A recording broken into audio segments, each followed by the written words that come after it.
Today, we're going to dive into the brilliant, complex, and, ultimately tragic story of a true scientific titan, Marie Curie. Hers is a story of absolute genius, sheer perseverance, and a discovery that would change the world for better and for worse. Okay, so take a look at this photo. This is from the 1927 Solvay Conference. This is a who's who of physics. You've got Einstein, Schrödinger, Bohr, 29 of the absolute greatest minds on the entire planet. And right there, front and center, is the only woman in the room, Marie Curie. So that brings us to the big question, right? How did she get there? In a world that seemed to do everything it could to hold her back, how did this one woman rise up to become a pioneer who would literally redefine science itself? To even begin to understand her journey, you have to start with her staggering achievements. They're just on another level. The scale of what she accomplished is just mind-blowing.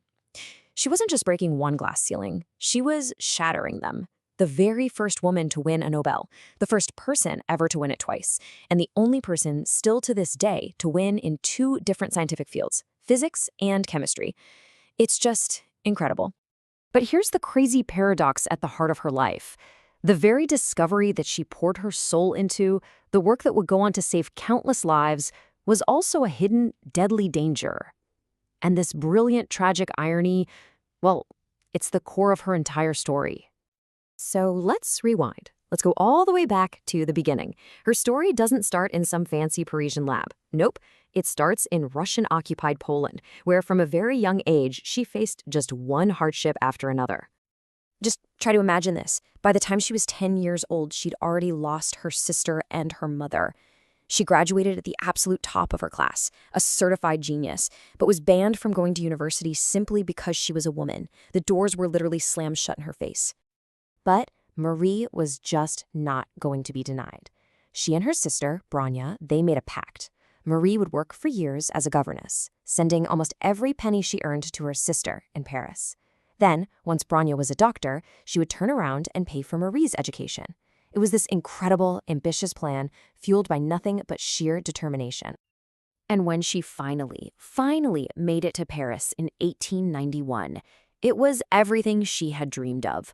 She was poor, sometimes even fainting from hunger, but as she wrote herself, she was finally free.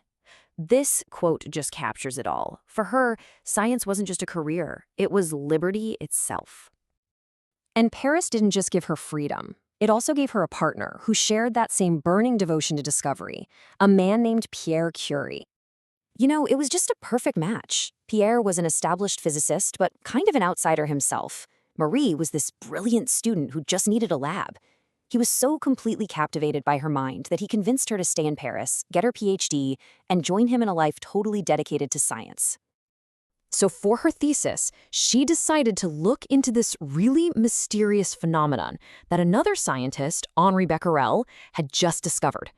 He'd found that uranium salts could fog up a photographic plate all by themselves, even in total darkness. Marie decided to investigate these uranic rays systematically, and she gave this strange property a brand new name, radioactivity. While she was studying this mineral called pitchblende, she realized it was way more radioactive than the uranium inside it could possibly account for. So what was her hypothesis? There had to be some other unknown element hiding in there. In this drafty, leaky shed, she and Pierre took on the backbreaking work of processing tons of ore. And after a long, painstaking process, they found it, an element 400 times more radioactive than uranium. She named it polonium, a tribute to her lost homeland of Poland. But they weren't done. Oh no. They kept at it, refining what was left, and they discovered another element. This one was an astonishing 900 times more radioactive than even polonium. They called it radium. Marie would later describe how it would glow in their dark lab with these faint fairy lights, having no idea, of course, of the incredible danger it posed. This discovery, as you can imagine, launched the Curies to global fame, but it also kicked off a period of just unbelievable highs and absolutely devastating lows. Just look at this timeline. It's an emotional roller coaster. In 1903, she wins her first Nobel, but only after Pierre literally fought to have her name included. 3 years later, he's killed in a horrifying street accident. Then, in early 1911, she's rejected by the French scientific establishment. But in that exact same year, she turns around and wins a second Nobel Prize all by herself. It's just this dizzying, whiplash-inducing decade of triumph and loss. And at the same time all this was happening, she was being torn apart by the press over a personal affair. But she had the support of the people who really mattered. Albert Einstein wrote her this incredible letter, telling her to just ignore the hogwash and reminding her how much people like him admired her. It's really powerful stuff. Through all of that, she just kept working. And during World War I, her discovery of radium would be put to its greatest test, revealing both its life-saving promise and its deadly, deadly peril. And this right here, this just lays out that central paradox so perfectly. Radium was being used for early cancer treatments and to save soldiers on the battlefield. But Marie, fascinated by its glow, would carry vials of it around in her pockets. The exact same element that created a whole new field of physics, the one that saved so many lives, was also slowly poisoning her, leading to the disease that would eventually kill her. Her contribution to the war effort was massive. She developed these mobile X-ray units. They were nicknamed Petite Curies, or Little Curies, and she actually drove one herself to the front lines. It's estimated that these units helped surgeons save the lives of over 1 million soldiers. 1 million! And yet, despite this incredible, life-saving work, the French government gave her zero official recognition. Years later, probably embarrassed by all the fame she was getting in other countries, they offered her the Legion of Honor. She turned it down flat.